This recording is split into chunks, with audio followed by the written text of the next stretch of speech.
Our last but not least presentation for this panel will be done by Stephen Silliman, professor of anthropology at the University of Massachusetts, Boston. He has a PhD in anthropology from the University of California, Berkeley. He is also an archaeologist who researches the past and an anthropologist who studies uses of heritage in the present. He has done community-based archaeological work with indigenous communities to showcase their persistence despite centuries of colonialism. His forays into heritage have included studying frontier imagery in US military language from Vietnam to Afghanistan and Iraq, and more recently, the representation of indigenous history in popular music, particularly rock and metal.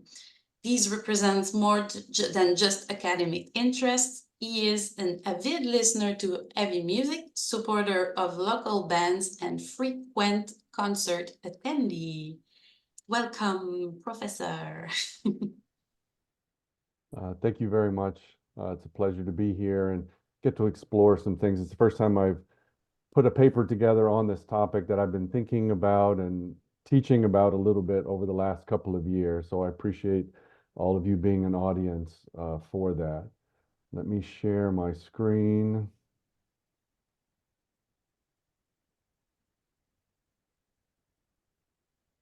Everyone sees that okay? All right. So those who play and listen to metal music know very well that the genre has many storytelling elements that often look well into the future, frequently via dystopic fantasy or science fiction lenses, or as we see a lot in this conference here, reach back into a deep past. As we can see from this conference, metal musicians frequently have an appreciation for history and sometimes actually have a decent working knowledge about it as well, and sometimes not. As Tobias' paper noted, the nice thing is this often leads listeners to use an archaeological phrase, dig deeper into heritage issues. Iron Maiden, of course, comes to mind when we talk about these kinds of things for their abundant stories about well-known battles like the Trooper, historical figures such as Alexander the Great, the ancient Maya, rather loosely, the Book of Souls album, and historic Japan with their newest one. And as I will return to later here in this paper, Native Americans. I will ask today what work these stories actually do, especially when addressing colonial histories and the collision of what have been known or been called pre-modern and modern eras, and why it matters who tells them. Not really, the paper is not really about paganism specifically, but it's certainly about the impacts of various forms of Christian colonization. So apologies if viewers were expecting a little more about that. And also I'm going to mention some hard rock too, so forgive the occasional divergence from our sort of core metal focus here. I just wanted a larger comparative scope that pulls some of these things together. So my paper today centers on the ways that metal and adjacent rock music have portrayed colonial and indigenous histories, with a specific interest or emphasis on North America as the source of those stories, many of those stories, but not necessarily or always the source of those bands. This brand of storytelling summons a number of interrelated features, such as expressing imperialist nostalgia, acknowledging those who have been overrun by colonial and capitalist forces, representing histories marked by frontier violence, and ultimately, and much more recently, standing up lyrically and musically to the legacy of those colonial impacts that still affect indigenous people. Now, any perusal of literature on metal or a close listen to various genres will demonstrate that the medium itself does not appear to have one particular orientation or political angle when engaging those deeper paths. As everyone here today knows all too well and has been in some of the talks and in the chat, one can find metal associated with far-right, white supremacist, hyper-masculinist, and nationalist orientations that summon particular histories in their songs or imagery. And on the other hand, especially in the last 20 years, one can easily find metal that is anti-capitalist, anti-imperialist, decolonial, feminist, and indigenous in its thematic elements. Some of those bands are shown here. The latter varieties have become more recognizable due largely to the greater participation of women and BIPOC artists in what was originally a very white, very European, and very male artistic genre. And some of the chat has been dealing with that a little bit. And metal's been taken up in the last 20 years to combat colonialism and imperialism, past and present, in Latin America, the US, Canada, New Zealand, and the Middle East. Interestingly, metal music in its various forms fortunately does not seem to have developed a strong pro-colonial or anti-indigenous set of narratives and orientation, meaning that those practitioners who lean toward political conservatism and nationalism do not seem to have taken up these particular stories about colonialism, colonization, especially in the Americas. Instead, some of the earliest metal and rock artists and songs that engaged these themes were those that wanted to represent the collision of colonial and indigenous histories in the Americas as either a point of historical interest, an homage to fallen warriors, or a tragic heritage story.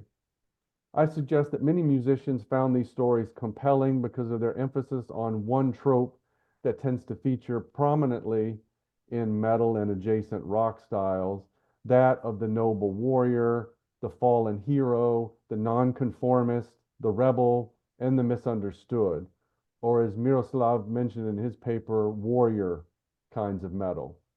Indigenous people, or at least those framed as pre-modern peoples of the past, seem to fit the narrative bill in many ways.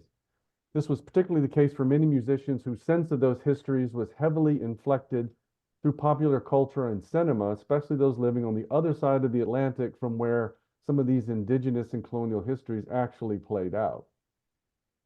One can see the burgeoning interest in these stories in metal and hard rock bands in Europe in the 1970s and 80s.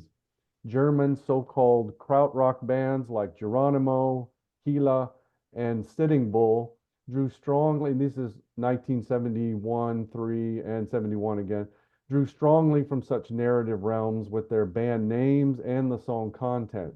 And there's little doubt that this interest drew heavily on the German popular culture phenomenon of loving or playing, quote, Indians, which originated in the novels of Karl May in particular, and some of the movie adaptations that come from that work.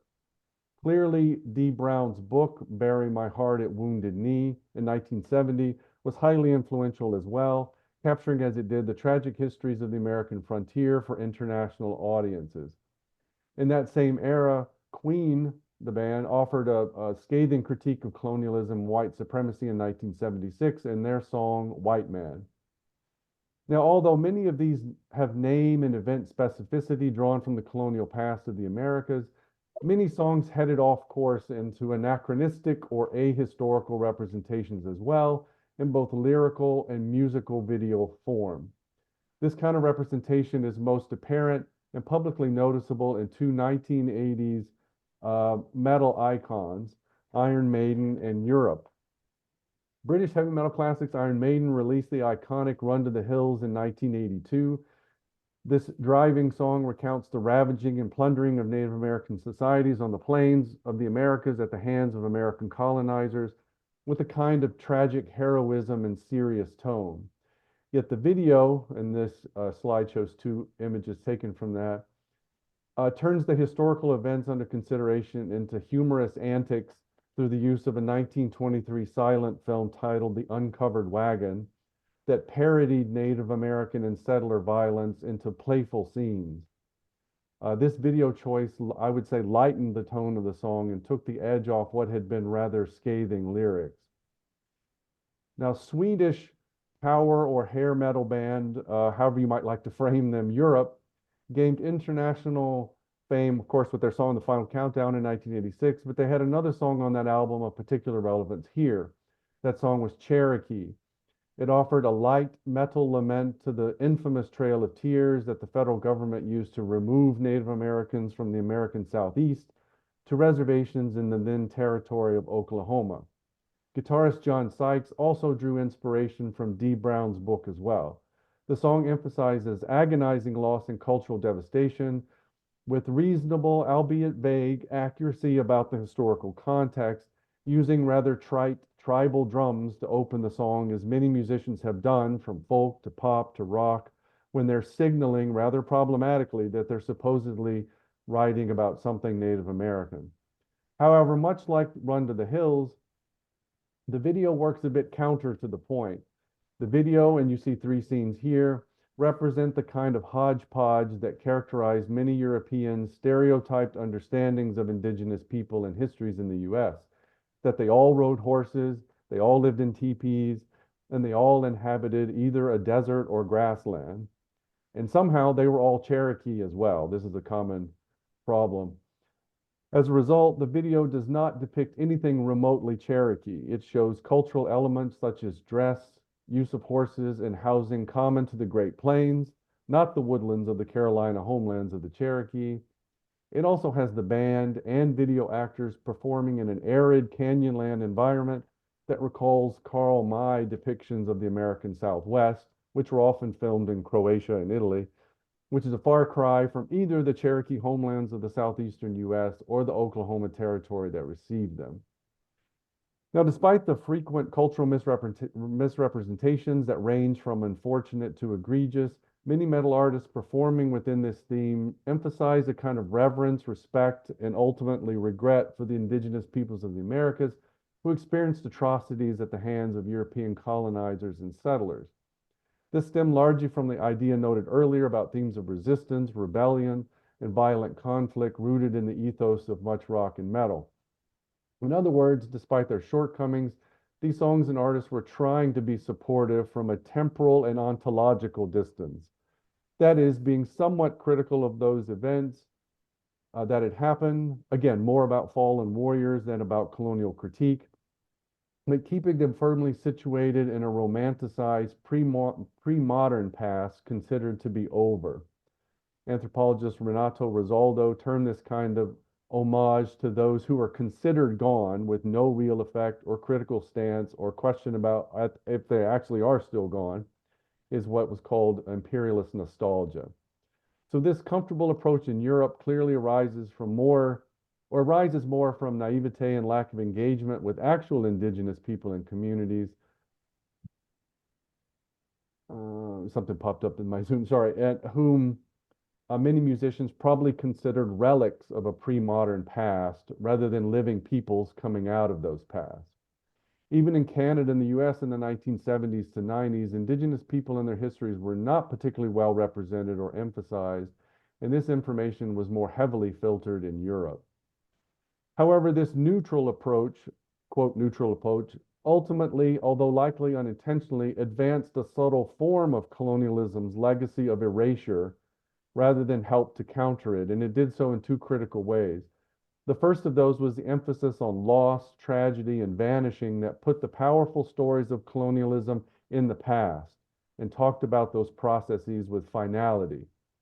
The people affected are portrayed as historical, not contemporary, and as tragic losers and valiant underdogs of a pre-modern era, rather than as persistent survivors and cultural producers that continue today in the modern world. These are what are often referred to as terminal narratives in studies of colonialism that are frequently about the last of a people as a way to supposedly honor, but more significantly, to rhetorically end them in narrative. And secondly, these stories are usually told from distance as well. Many of the first rock and metal artists to take up these particular themes were, as I mentioned, based in Europe, and the irony should not be lost here. Obviously, such places are the origins of those colonizers in the Americas, but these songs are written by those who only have a passing knowledge of the lived heritage in a country that's not their own with its indigenous people. So a lot of these drew from Hollywood or other kinds of popular films and literature. Now, in interesting contrast, very few American artists who shared the same broader white European heritage as their European rock and metal counterparts tried to tell the same stories in any noticeable way compared to those bands coming out of England, Germany, and Scandinavia. The progressive rock band Kansas stands out as an exception in the 1970s, especially with the Song for America, 1975, and Cheyenne Anthem, 1976. Here are some lyrics from the latter song. The first one, the Song for America, is a progressive rock anthem that depicts a lightly peopled American paradise that's been overrun by colonialism and capitalism. And it's a heavily environmental message that was leaning toward progressive things at the time, but it leaned on certain inaccurate stereotypes of Native Americans in the 1970s. It was certainly critical in ways that some of the other rock contemporaries were not. And then the second song, you can read the lyrics here from Cheyenne Anthem, is again an homage to a particular Native American group. But as you'll see, the songs are they're leaning toward the vanishing theme and the sort of end of people. Now, one of the only non-Indigenous artists, American artists, who did engage these questions and offer biting critique fell well outside of metal, Johnny Cash in his 1964 album, Bitter Tears, Ballads of the American Indian. However, that is certainly a topic for another paper. Lots of interesting things there. Now, one could also draw attention to Ted Nugent's Great White Buffalo from 1974 for what it supposedly tried to do lyrically, but failed to do in delivery. The lyrics try to capture the very real threats to indigenous ways of life on the Great Plains and how the decimation of the buffalo served as a settler-colonial strategy of eradication and genocide. And as you can see from those lyrics, he firmly plants this in a time long ago and seems to lament the tragedy. However, the song and some live performances of it betray that his interest is not so much in Native Americans and their contemporary lives, but in the story of a white buffalo that saves the day. He chants repeatedly, "The buffalo lives forever," at the opening of a now classic live performance. And rather than use the moment to emphasize indigenous people who also survived, he instead dresses up in face paint and a headdress. As the brief interview reveals, in Shadow Nation, which is a documentary by George Lynch of Dokken and lynch mob fame. And I'll say the interview with Ted Nugent in this documentary is very brief because he actually is clashing with the overall message of the film. So I think they decided to restrict how much screen time they gave him. That his stance is a far cry from an understanding of systemic and structural economic injustice in Native America. And as Lynch stated in a 2015 interview about the reasons for interviewing Nugent, quote, "Not that he shares our ideology, but he had some affinity for Native Americans and primal things and things like that," end quote. So in other words, for Nugent, Native Americans represent an image of the heroic, tragic, and primitive, especially when he portrays them as he does in some things that he's written as his blood brother hunters that are resonating with his own political ideology. And for those, well, we won't, for those who know the American political scene, you know sort of what role Ted Nugent has been playing in the last few years. But anyway, that they're seen as relics of a pre-modern past. Now, this trajectory of representing indigenous and colonial histories in the Americas begins to take a slightly different turn in American metal and hard rock in the 1970s and 80s. But interestingly, not through white artists, but rather through indigenous artists themselves. Because they were relatively small in number due to a history of exclusion and racism, these heavier indigenous artists and their songs are sporadic until the 21st century. Now, one of the first is in the southern rock band Blackfoot, led by Ricky Medlock, whose songs White Man's Land and Indian World from 1983 for White Man's Land, and just a little clip of lyrics there. And then the 1975 song Indian World provided listeners with an indigenous perspective on history and contemporary community issues. And as you can see, White Man's Land, it's about the past, but it's about the present. I'm always on this white man's land, he says. This is not a reference to just what happened in the past, but the very real consequences today. And in Indian World, it's again talking about living today in spaces that are framed by this. Now, like I said, that stands in contrast to European stories of loss and disappearance. And he talks about these, like I said, in the present, a time and space still inhabited by indigenous people who come from those darker histories and feel the pain and weight of those and who seek an alternative. Now, still, none of this is quite metal, of course, but then you have thrash metal leaders of the 1980s, Anthrax and Testament, who also work their way into these themes, sometimes rather sporadically, but uniquely framed by their lead singers, Joey Belladonna, who has Iroquois heritage, and Chuck Billy of Testament, who has Pomo heritage. He is Pomo from Northern California. So Anthrax's Indians from 1987 recount some of the same frontier stories mentioned already, but some ambiguous messages with headdresses and other things live. Now, in contrast, Testament's later song, Trail of Tears in 1994 and Native Blood in 2012 tackle historical and contemporary indigenous experience rather directly. Unlike their European metal counterparts, these songs are not about what is done and gone, but instead are about indigenous survivance and persistence in their struggles today, as you see the lyrics from Native Blood here trying to capture. Now, it's not until the 2000s that the torch of this storytelling seems to mostly pass to or be relit by indigenous metal artists or those who have some connection to that heritage. Now, this doesn't mean that non-indigenous metal bands abandon these stories. For instance, Gojira's song Indians from 2003 and a more recent Amazonia from 2021. But it's rather that these artists now tend to frame these stories not just in terms of a past history of loss, but as a contemporary global issue facing indigenous communities today that tie directly to these long lineages of colonial and frontier histories.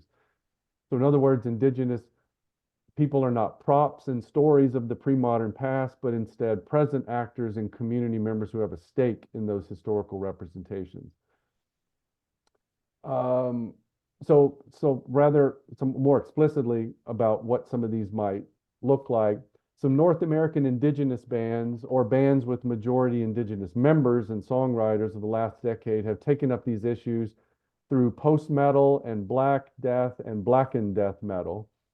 For instance, 6 Million Dead, who take their name from the common estimates of genocide and disease loss. They're shown in the upper left corner.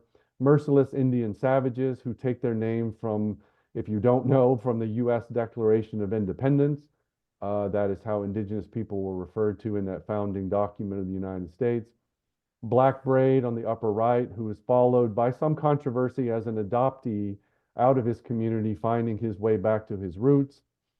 Lozen, a project by Helms Ali drummer Hozochi Matheson Margulis, who is Puyallup from the Pacific Northwest, and named the band after the famous Chiricahua Apache woman warrior and prophet Lozen.